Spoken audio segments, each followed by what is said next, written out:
Going to tell you a little bit about our journey with NextThink over the past 3 to 4 years. But probably first, if you're not a government contractor, you're wondering who the heck is Leidos. We are generally a large government contractor, although we do a lot of national security and health work. We solve a lot of hard problems. We use existing technology, and try to make it smarter to help our customers in the end. We started off as a company called Science Applications International in 1969. We were employee-owned until 2007. We became public in 2009. We split from SAIC and became Leidos in 2013. They got the name in the divorce, we got all the bills. But we also became a 54-year-old startup company with a new name. You're probably wondering where Leidos came from. Leidos is from the word kaleidoscope. It's the middle of that word. And it's supposed to represent our different visions on solutions that we provide. So just very high level is what we do.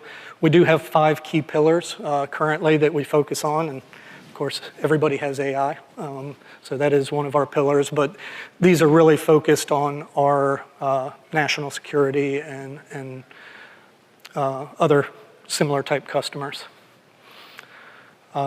Here's our corporate sheet. We are 48,000 employees. About 18,000 of those are embedded with our customers. So we have about 30,000 endpoints that we manage with NextThink.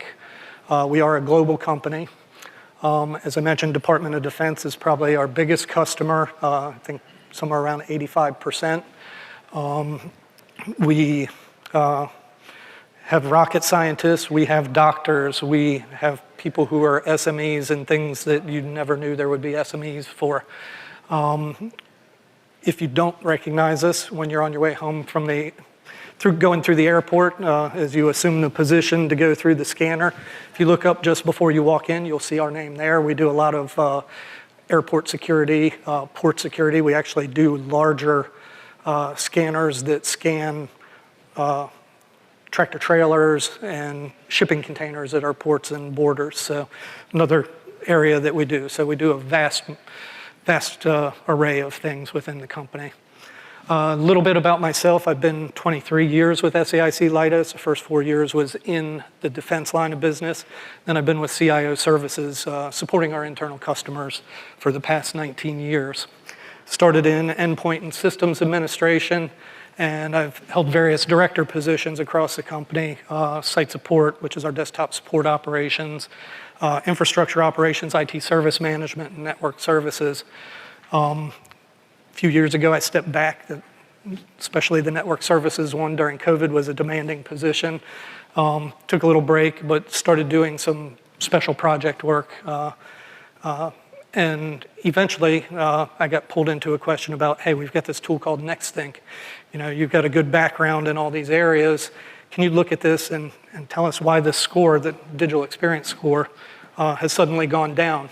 And I hadn't been involved with the product that much at that point. I was impressed enough with the product. We have a marketing campaign called Making Smart Smarter. It's actually pushed to all our desktops as our screensaver. But NextThink really piqued my interest as a capability that could make our teams, all the teams that I had previously managed, smarter about our enterprise and show us things that we didn't know. So that actually encouraged me to come back full-time in April as a digital experience technical lead. So kind of going back a little bit before that, where we started, at late 2019, our CIO asked that we provide a digital experience score. We had nothing to provide them, nothing that gave us that information. So the team that was doing endpoint at the time did an analysis of alternatives, went through all the typical players that we saw a little while ago, and ended up picking NextThink. They installed it only on a cross-section, about 25% of our devices, and started reporting the score. And it sat there for a couple of years, only reporting the score, and that's all it did until that score tanked. Occasionally, somebody would ask, what does NextSync tell us?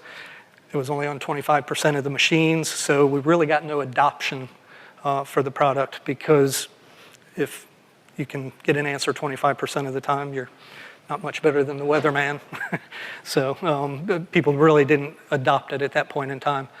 As I mentioned, I got pulled in 2021 when the score started dropping, and spent a lot of time trying to figure out what it was, looking at the data, worked with the support team and found out that the DEX measurement methodology had changed within NextSync.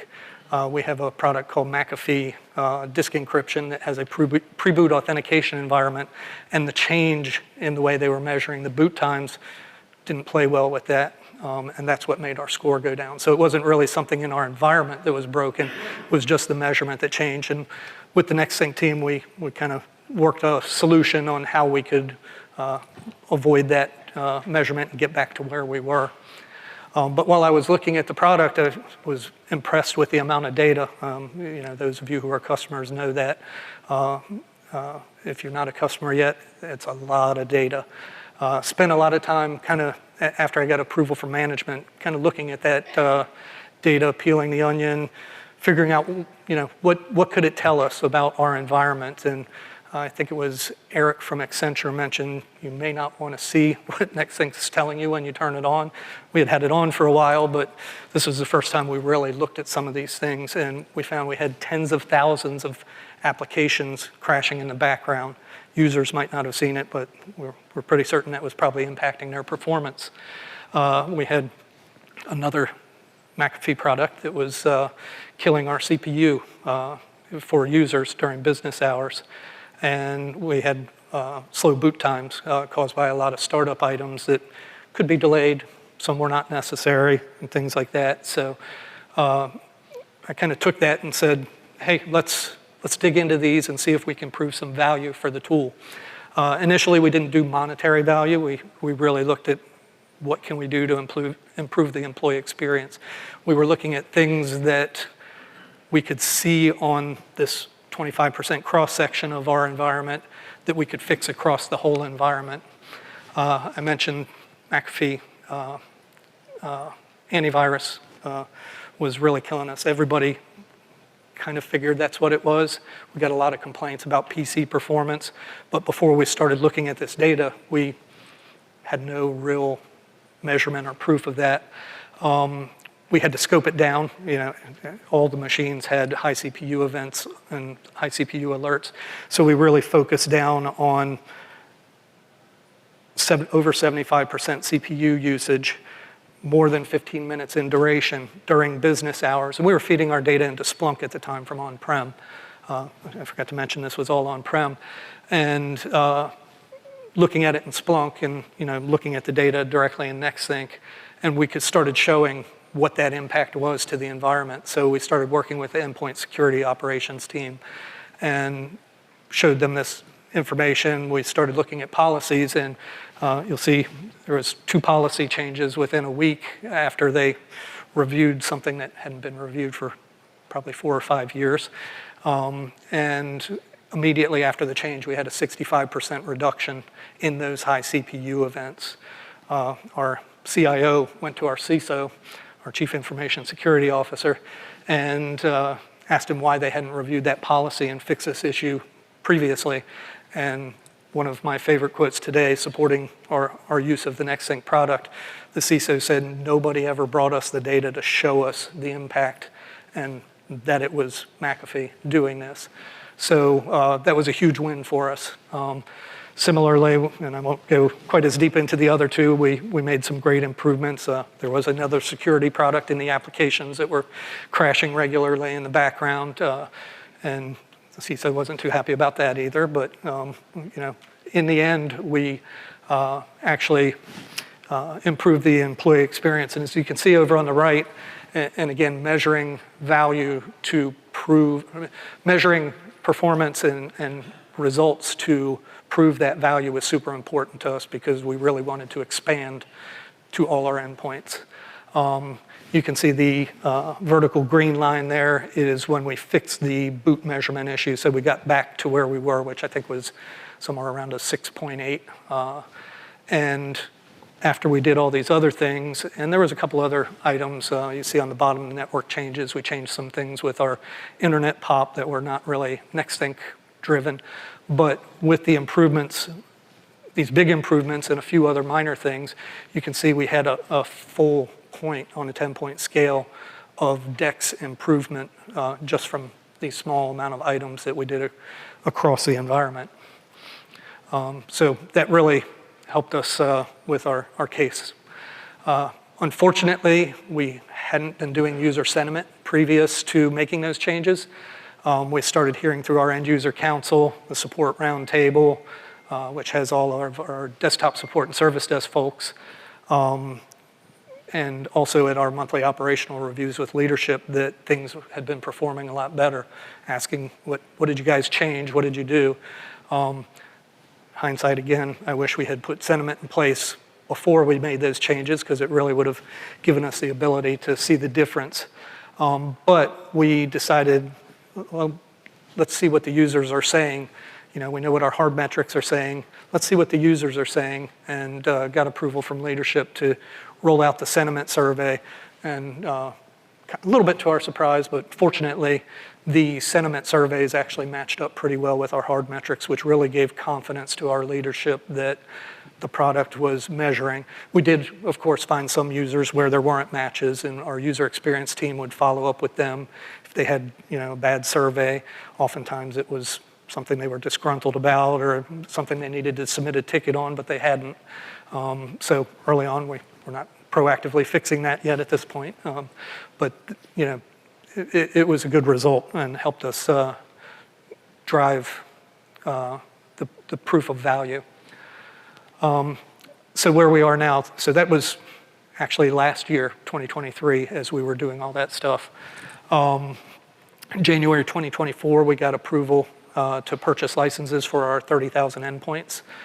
We did have to kind of balance what we had because we needed to continue reporting for our CIO scorecard that goes up to our executive leadership team. We kept some on-prem until we got everybody rolled out, and our full rollout for Infinity was done in March of 2024. We have a small team that rolled that out. I'm the only full-time one. We have a number of folks who are kind of matrixed in from different organizations, our enterprise performance management organization, our endpoint operations and engineering organizations, endpoint security organizations, and comms. We all need comms. You know, we're doing it on a slim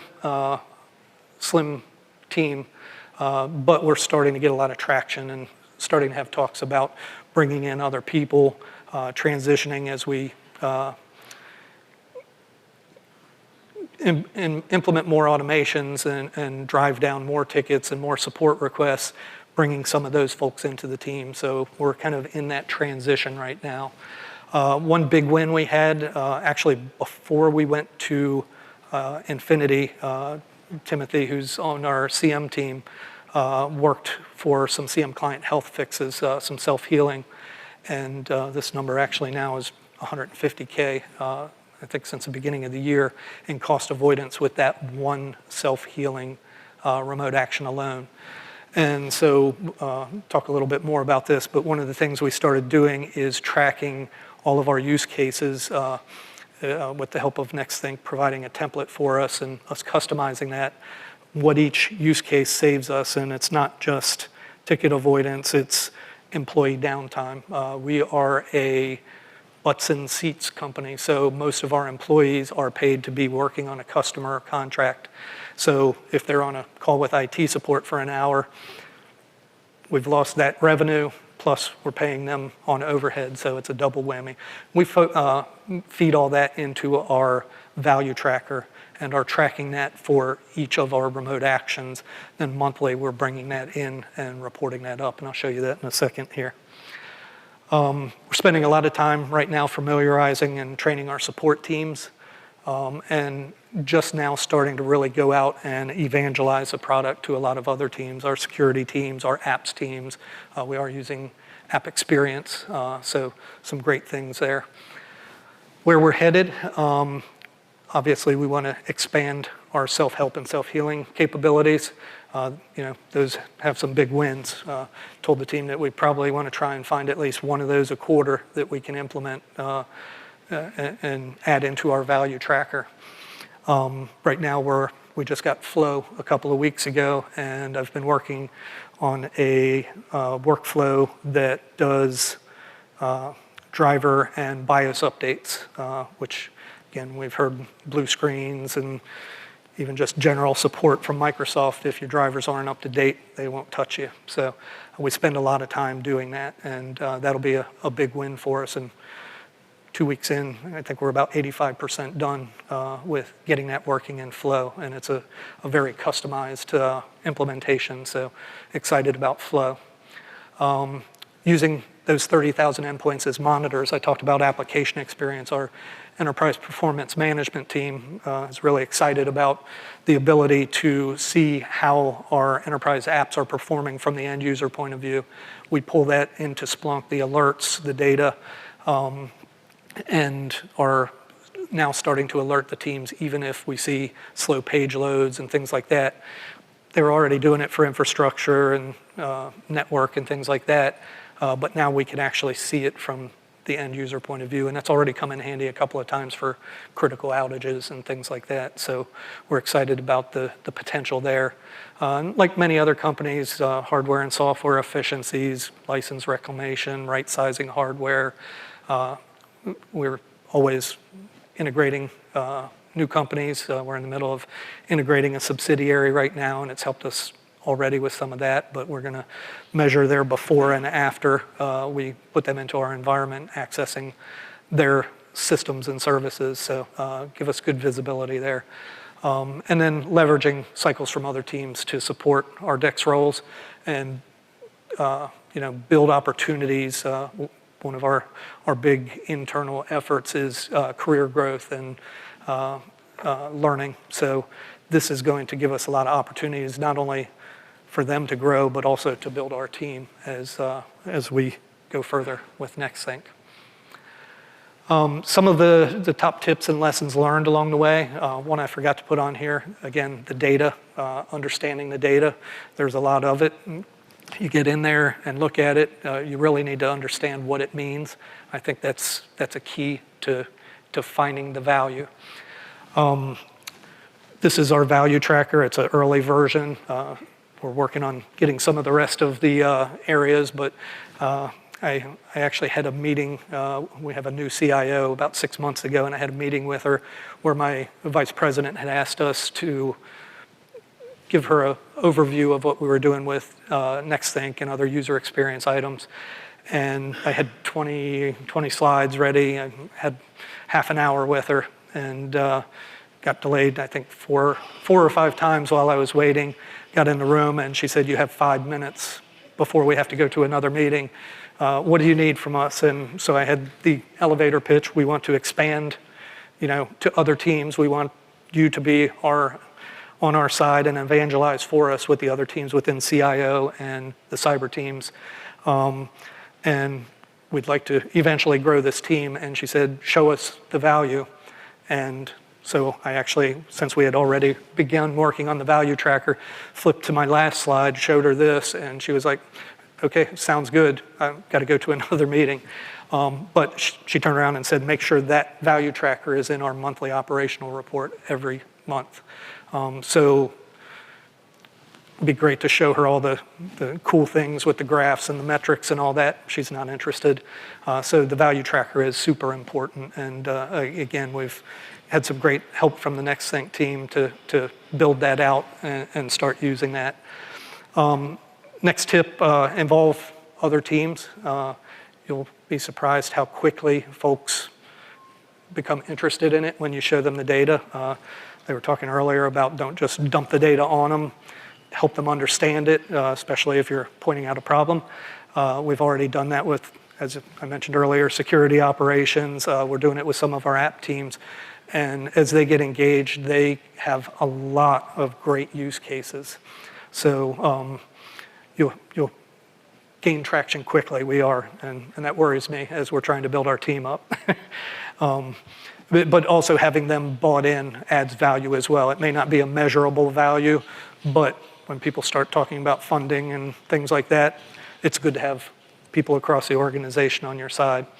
And then the last thing, this is our second experience everywhere. Last year, we were hoping to get Infinity. We were hoping to get licenses for all our endpoints. We got a lot out of experience last year. But beyond that, the tech forums, the user groups, the Next Think customer service managers, the sales team, our experienced experts who help us out with technical problems, and then the community. The Next Think community has been huge. Again, back to our making smart smarter. I think that team has helped us become smarter and implement a really good solution here. And we're excited. Again, we're only 7 months in at this point, but gaining a lot of traction and super excited about the product and where we're headed with it. So, not sure where we are in time, but happy to take questions. And couple. Hold on one second. And how about a quick round of applause for Jim, because that was great. Awesome. All right, I saw 2 hands. Can you expand on your WMI self-healing? I'm assuming it's PowerShell? it is PowerShell, yes. And what I'd really love to do is our CM expert who helped build all that out is here. It's probably a little deeper than a 30-second answer. So maybe we can have you guys talk afterwards. Or actually, if Timothy wants to expand on it now. Give us a quick debrief. Yeah, I'll be brief. So what we found was the built-in WMI feature in NextThink was pretty basic. It took care of whether the service was starting or not, but not much more than that. And what we found was that in our environment, we were having WMI actual corruption. The database was in some cases being reduced, particularly some namespaces were either deficient or they were gone completely. And so what I did is I actually put together a multi-tiered approach where depending upon different conditions, so for example, specifically with the CM client, if that namespace was gone, it would take one action. If it was just, if something like just a reset repository would work, I'd start there. And I'd start at the easiest level and then continue to work through the different levels until WMI was fully repaired, and I had logic to check along the way and make sure everything was put back as it should be. Correct, yes. And that's going to get a lot easier to do with Flow now that we've got it. So that's my next step. That's my next step, is to actually take that logic, bring the NextThink library flow in, and then bring the two together and get that kind of that advanced fixed. Yeah, just so everybody's aware, if WMI's broken, you've got a world of hurt. Yes. We fixed over 100,000 machines that had database corruption, low namespace issues, so that's pretty fun. And we do software delivery, self-service software delivery through ServiceNow and SCCM, so it breaks that. It breaks patching, breaks UIP, it breaks everything. And our security people then hound us without patching. And thanks for getting up and explaining it. That was great. There's a question back here, and then we'll move up front. Thanks, great presentation. I heard you say that you started with just focusing on the employee experience and hadn't moved into monetization at that point when you started, but now you've got your value tracker. Can you share a little bit about what kinds of value you track with that, and if leadership has been particularly responsive to any of those particular values? Yeah, sure. We have to be careful and call it cost avoidance. We look at ticket avoidance is one thing. We look at the IT support time that we're avoiding. The employee downtime, I mentioned, we got a double whammy there. sometimes we will make some assumptions on certain fixes, fixing a certain percentage downstream.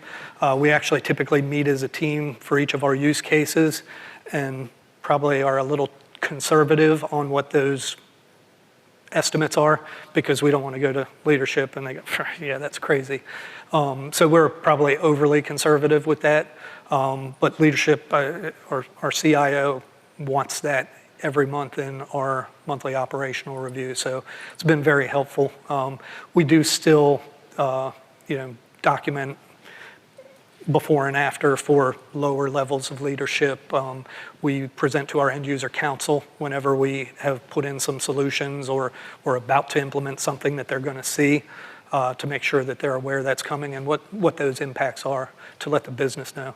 We were talking last night, you really have to kind of toot your own horn or wave your own flag of the things that you're doing is super important because when budget time comes, you want to make sure they know what you're doing. Awesome. Does that answer? Yeah.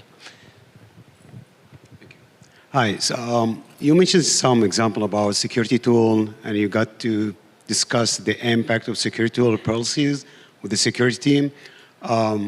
Usually, when it comes to security tools, I can see like a lot of pushback from security teams as like it's the most important area in IT department when it comes to security.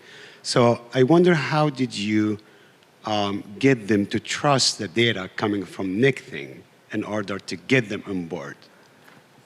So fortunately, having been in a lot of those roles, I've managed some of those folks in the past, so that helped a lot. But bringing them into the tool, showing them the data, again, I think we heard that earlier, don't just throw the problem over, come and show them what the problem is, what the data says. And one of the things I love about the data in NextThink is it tells a story. Whether you're calling out end users or security, it tells the story of what's happened. And we started building out a compliance dashboard for all of our security components based on discussions with them of things that we found. They've also asked us to set up a dashboard of test machines so when they're implementing something new, they can go and watch the DEX score, the CPU, memory usage, and things like that when they roll it out on their own team as an early adopter. So showing them the tool and getting them in it, that has really helped. So I think they may actually have more interest in it than we do at this point. And we're a security-heavy company, so. That's great. Yeah, I know preventative measures and leveraging NextThink for those types of purposes has been on the rise lately in terms of use cases that we've been hearing from customers. Any other questions? We got time for a couple more. Yeah, one of the trends I'm seeing is people who are taking the data and putting it into a data lake, data warehouse, that type of thing. I noticed you mentioned Splunk. Can you talk a little bit about how you do that? When do you make a dashboard in Splunk versus in NextThink? Like, I think it's great, but the second time I'm like, now I'm just creating two applications, right? Like, right.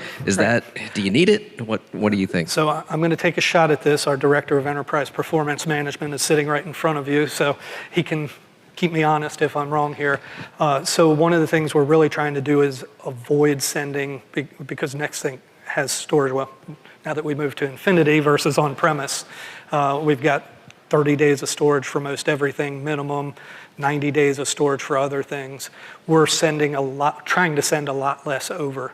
If we need something for a long historical period, or it's something that we anticipate may be useful for certain troubleshooting or maybe security or somebody like that, we'll send it over to Splunk for longer term storage. So that's really our primary reason to go over there. We're trying to build as much in NextThink with dashboards and all of that as we can because his team's got enough to do on the Splunk side with all our other systems. So that's kind of our approach at this point.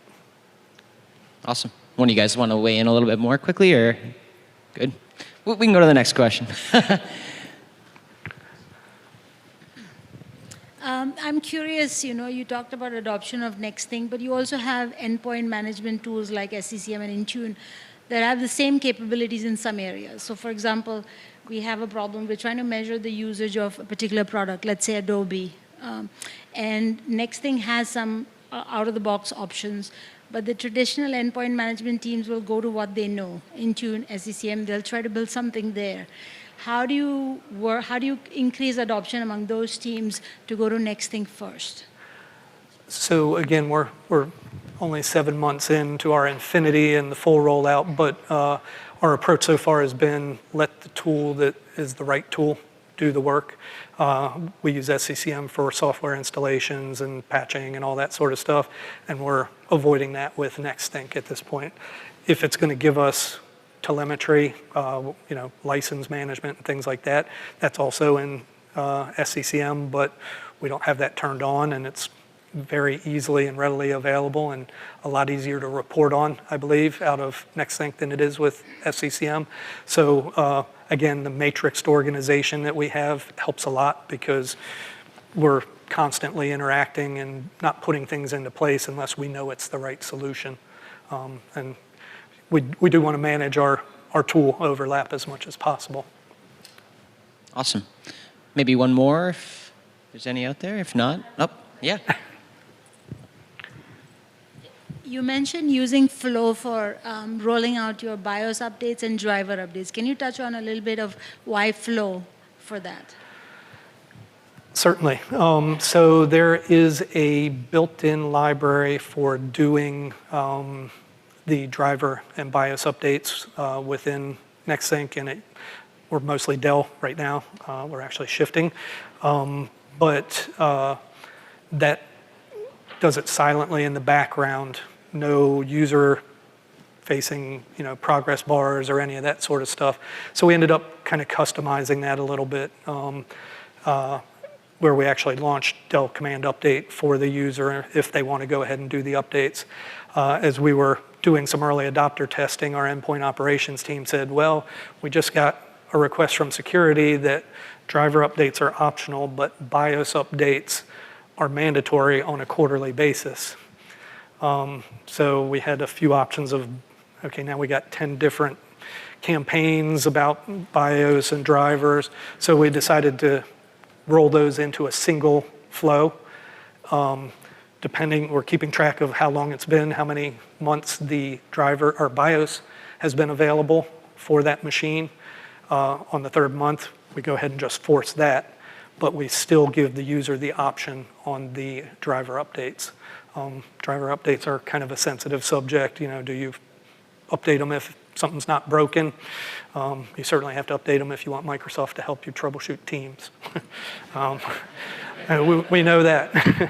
So, but we're also going to look at for like consistent blue screens. We've heard a lot about that last year and this year. That's always the first fix is update all the drivers if you're getting blue screens. So we'll probably trigger that as more of a mandatory for the users. So, and we've not ever done force BIOS or driver update. Well, we just started doing BIOS optional in the last 6 months.